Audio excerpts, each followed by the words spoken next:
கப்பலில் சிந்துபாத் கருமுத்துக்குள் இருந்த பொன் வரைபடத்தை திறந்து பார்த்தான்.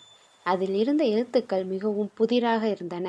நீ இப்போது உயிருடன் இருக்கிறாய், ஆனால் நீயும் ஒரு நாள் கல்லாக மாறுவாய். அதை பார்த்த சிந்துபாத் திகைத்து விட்டான். என்ன, நான் கல்லாக மாறுவேனா? அவன் நண்பர்கள் அதிர்ச்சி அடைந்தனர்.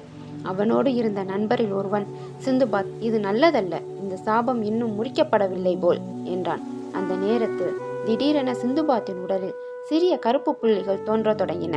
அதை பார்த்த சிந்துபாத், இது என்ன, என் உடம்பு கருப்பாக மாறிக்கொண்டிருக்கிறது என்றான். அவன் நண்பர்களின் முகம் பயத்தால் உறைந்தது. சிந்துபாத் கை நடுங்கியது. அவன் இதை படிக்க வேண்டாம் என்று நினைத்தான். ஆனால் வரைபடத்தில் ஒரு வார்த்தை மட்டும் ஒளிர்ந்து கொண்டிருந்தது.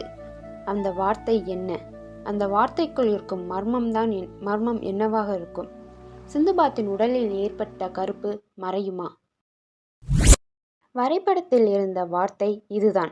மரணக்கடலின் நடுவே உயிரோடு இருக்கும் ஒரே மரம். அதை பார்த்த சிந்துபாத், நம்மளை இந்த சாபத்திலிருந்து காப்பாற்ற அந்த மரத்தை தேடணும். ஆனால் இது எங்கு இருக்கும் என்று சிந்தித்தான். வரைபடம் காட்டிய மரணக்கடலுக்கு சென்றபோது அது வேறொரு உலகமாக இருந்தது. ஏனெனில் அங்கிருந்த நீர் இருண்ட சிவப்பு நிறமாக இருந்தது. அது அசைவதற்கு பதில் மெதுவாக கசிந்து கொண்டிருந்தது. அதை பார்த்த சிந்துபாத்தும் அவனது நண்பர்களும், ஷீ, இந்த கடல் இரத்தம் மாதிரி இருக்கு என்று நண்பரில் ஒருவன் கூறிக்கொண்டு பயந்து திரும்பச் சொன்னார்கள். ஆனால் சிந்துபாத் முடிவெடுத்தான். நான் மரத்தை கண்டுபிடிக்காமல் திரும்ப மாட்டேன் என்று அவன் கூறிவிட்டு தைரியமாக நீரில் குதித்தான். அந்த நேரத்தில் கடலில் இருந்து இருண்ட கரங்கள் மேலே வந்தன. அப்போது மாயக்குரல், உங்களால் இங்கிருந்து பிழைக்க முடியாது என்று கூறியது. மேலும் அந்த கரங்கள் அவனை இறுக பற்றி கொண்டன. நீரில் முழுகி கொண்டே இருந்த சிந்துபாத் திடீரென்று ஒரு ஒளியை பார்த்தான். அந்த கடலின் நடுவே ஒரு சிறிய மரம் இருந்தது. அதன் இலையெல்லாம் நீல ஒளி வீசிக்கொண்டிருந்தன. அதை பார்த்தவுடன் சிந்துபாத் அறிந்து கொண்டான். அதுதான் உயிரோடு இருக்கும் ஒரே மரம். அவன் போராடி அந்த மரத்தை நோக்கி போனான். மரத்தில் ஒரு பழுப்பு நிறமான பழம் தொங்கிக் கொண்டிருந்தது. சிந்துபாத் அதை பறித்து தன்னுடைய வாயில் போட்டான். உடனே அவன் உடலில் இருந்த கருமை மாய்ந்தது. சாபம் முறிக்கப்பட்டது. அந்த மரத்தின் சக்தியால் கடலில் இருந்து கரங்கள் சிதறி மறைந்தன. சிந்துபாத் தப்பித்து விட்டான். ஆனால் மரணக்கடல் நிலையாக இருக்கவில்லை. அது மொத்தமாக கொதிக்கத் தொடங்கியது.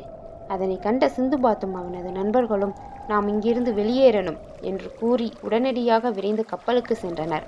அப்போது அந்த கடலின் நடுவே இருந்து ஒரு பெரிய நீல கண்ணாடி போல ஒரு கதவு வெளியே வந்தது. அதில் எழுத்துக்கள் எழுதப்பட்டிருந்தன. உன்னுடைய பயணம் இன்னும் முடியவில்லை சிந்துபாத். அந்த கதவின் அருகே ஒரு ஒளி கண்ணை மூட வைக்கும் அளவுக்கு பிரகாசித்தது. சிந்துபாத் மெதுவாக அதன் அருகே சென்றான். அவன் கையில் ஒரு பழைய பொன் சாவி தானாகவே விழுந்தது. அது மிகவும் விசித்திரமாக இருந்தது. அதில் நாகம் பிணைந்த அமைப்பில் ஒரு மர்ம சின்னம் இருந்தது. அவன் அதை பார்த்தவுடன் கதவின் மறுபக்கம் இருந்து ஒரு ஆழ்ந்த குரல் கேட்டது. அந்த சாவி இந்த உலகத்திற்கானது இல்லை என்று கூறியவுடன் சிந்துபாத் அதிர்ந்து அந்த கதவை பார்த்தான். இந்த சாவி எதற்காக? எந்த கதவிற்காக இந்த சாவி? சிந்துபாத் இன்னும் எத்தனை அபாயங்களை சந்திக்கப் போகிறான்? வாருங்கள், தொடர்ந்து பயணிப்போம்.